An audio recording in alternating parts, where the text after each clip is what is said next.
నాగరాజు, మాది నారాయణపేట జిల్లా నర్వ మండలం. అయ్యా ముఖ్యమంత్రి, గౌరవ తెలంగాణ రాష్ట్ర ముఖ్యమంత్రి రేవంత్ రెడ్డి గారికి మేము చనిపోయిన వీఆర్ఏ వారసులమందరం కూడా విజ్ఞప్తి చేస్తున్నాం. మా నాన్నలు, మా తాతలు గత సంవత్సరాలుగా ఈ తెలంగాణ రాష్ట్రంలో 3 రూపాయల వేతనంతో కూడా పనిచేసిండ్రు. పనిచేస్తూ విధుల్లోనే మరణించిండ్రు. కానీ ఇప్పటికి కూడా గత 15 నెలలుగా కూడా గత ప్రభుత్వం జీవో 81 తీసుకొచ్చి జీవో తెచ్చి అప్పట్లోనే వీఆర్ఏ నియామకాలు చేపడతాము, కారుణ్య నియామకాలు ఇస్తామని చెప్పేసి గత ప్రభుత్వం చెప్పింది. మేము సమ్మె చేస్తున్నప్పుడు కూడా మీరు మా సమావేశాల దగ్గరికి, మా టెంటుల దగ్గరికి, మా ధర్నాల దగ్గరికి మీరు వచ్చే కాంగ్రెస్ ప్రభుత్వము, ఆ ప్రభుత్వంలో ఇందిరమ్మ రాజ్యంలో మీకు వీఆర్ఏలందరూ కూడా వీఆర్ఏల సమస్యల్ని పరిష్కరిస్తాం, కారుణ్య నియామకాలు చేపడతామని చెప్పేసి మీరు హామీ ఇవ్వడం జరిగింది. కానీ ఇప్పటికి కూడా కారుణ్య నియామకాలు మీ అక్కని మీరు చెప్పిండ్రు. 2-3 రోజుల ముందు కూడా కొల్లుల పండుగ పేరుతో మీరు రవీంద్ర భారతిలో చేపట్టినటువంటి కార్యక్రమంలో మీరు కారుణ్య నియామకం అనేది ఉద్యోగుల జన్మ హక్కు అని చెప్పేసి ఆయన చెప్పడం జరిగింది. కానీ మేము 15 నెలలుగా వేచి చూస్తున్నాం మాకు ఆర్డర్లు ఇప్పిస్తారని. కానీ ఇప్పటిదాకా కూడా మా గురించి మీరు ఆలోచించడం లేదు. ఇప్పటికైనా అసెంబ్లీ సమావేశాలు ముగిసిన వెంటనే మా ఫైల్ తెప్పించుకొని మా సమస్యల గురించి మీరు పరిష్కరించి వెంటనే విధుల్లో చనిపోయినటువంటి వీఆర్ఏల సమస్యలను కారుణ్య నియామకాలు చేపట్టాలని, అదేవిధంగా జీవో 81 కంటే ముందు చనిపోయినటువంటి వీఆర్ఏలకు కూడా మీరు కారుణ్య నియామకాలు ఇవ్వాలని చెప్పేసి మిమ్మల్ని వేడుకుంటున్నామని చెప్పేసి తెలియజేస్తూ ఉన్నాం. సరే, ఇదే ప్రభుత్వం ఎందుకు పట్టించుకోవట్లేదన్న? మరి గతంలో మీ సమస్య గురించి మాట్లాడింది, ఇప్పుడు వెళ్ళే ప్రయత్నం చేస్తూ ఉన్నారు. గత 10 నెలల నుంచి కూడా ప్రభుత్వం దృష్టికి తీసుకుపోతా ఉన్నారు. మేము అనేక సార్లు కూడా ప్రభుత్వం ఏర్పడినప్పటి నుండి ఇప్పటిదాకా ఎమ్మెల్యేలకు, మంత్రులకు, తహసీల్దార్లకు, రెవెన్యూ డిపార్ట్మెంట్లు ఉన్నటువంటి అంతమంది అధికారులకు, ఎంతమంది ఉంటే అంతమంది అధికారులకు మేము సమస్యను విన్నవించినాము. కానీ స్పందన రావడం లేదు.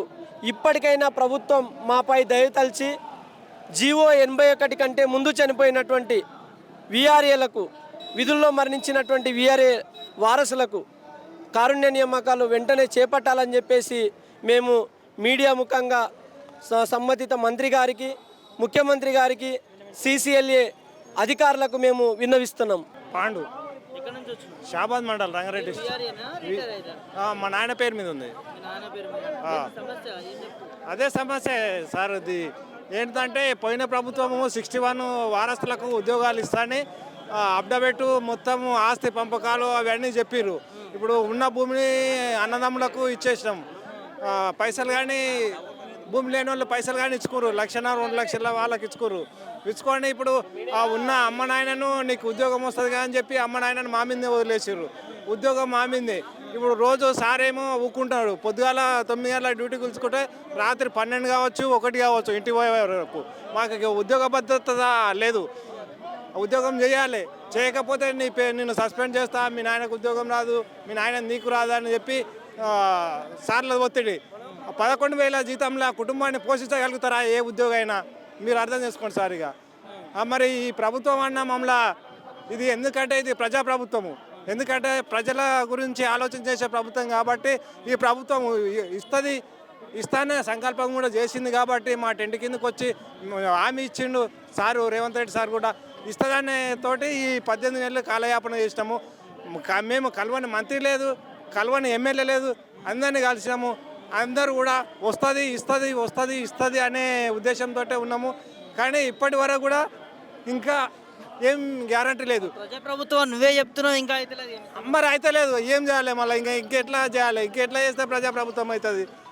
అదన్న మళ్ళా వద్దురా బాబు, మీరు ఏది చేయకుండా మీకు రాదు అని అంటే ఏ సావన్న వస్తాము, ఏ బతుకన్నా బతుకుతాము. అంతే నేను చెప్పండి. మీరే కదా ఓట్లేసి గెలిపించుకున్నారు కాంగ్రెస్. అదే చేస్తారని గెలిపించుకున్నాం. మళ్ళా చేస్తుంది కదా 10 రోజుల, ఎంత చెప్పు కాదు మీకు. 10 రోజుల నేను సీఎం అయితే 10 రోజుల్లో చేస్తానని ఆయన్నే మాటిచ్చిండు. అప్పుడు మాటిచ్చిండు. ఇప్పుడు 10 రోజులు పోయి మేము టెంట్ కిందకి వచ్చి దాని కాడనే ఇచ్చిండు. అటువంటి 10 రోజులు పోయి 18 నెలలు అయినా కూడా మాకు ఎటువంటి ఎటువంటిది ఏం చెప్పడం లేదు, ఏం హామీ ఇస్తలేడు. చూద్దాము చేద్దాము. సరే మీరు వద్దురా బాబు అన్నా కూడా సరే మా బతికేదో బతుకుతాం ఎట్లన్నా, మరి అదైనా చెప్పాలి కదా. ప్రజల సమస్యలు పట్టించుకోవట్లేదు, మరి నిజంగా ప్రజాప్రభుత్వమేనా, మరి ఏం చెప్తారు? ఇక నేనేం చెప్పాలి సార్, ప్రజల ప్రభుత్వం ప్రజలు చెప్తారు, ఇక ప్రజలే బుద్ధి చెప్తారు. ప్రజలు ఓట్లు వేసారు కాబట్టి ప్రజలే బుద్ధి చెప్తారు. ప్రజలే బుద్ధి చెప్తారు. మరి సంవత్సరంన్నర అవుతుంది కానీ సంవత్సరంన్నర కూడా కాలేదు, మరి మాకు 10 రోజుల్లో ఇస్తామన్నారు కదా. అటువంటి 10 రోజులు పోయి 18 నెలలు 2 సంవత్సరాల వరకు కూడా వస్తుంది. ఏం చెప్తున్నారు రేవంత్ రెడ్డిని మేము కోరుకునేది ఒక్కటే, సార్ మీరు పెద్ద మనసుతోటి మాకు దయదలిసి మా ఉద్యోగాలు మాకు ఇప్పించాలి. ఎందుకంటే మా కుటుంబ పోషణ గడవదు కాబట్టి మేము చిన్న ఉద్యోగాలం, మేము పెద్ద అడ్జస్ట్ వాళ్ళం కాము, మా ఉద్యోగాలు మాకు ఇప్పించాలి. దయచేసి మీకు మనవి చేసుకునేది అది ఒకటే.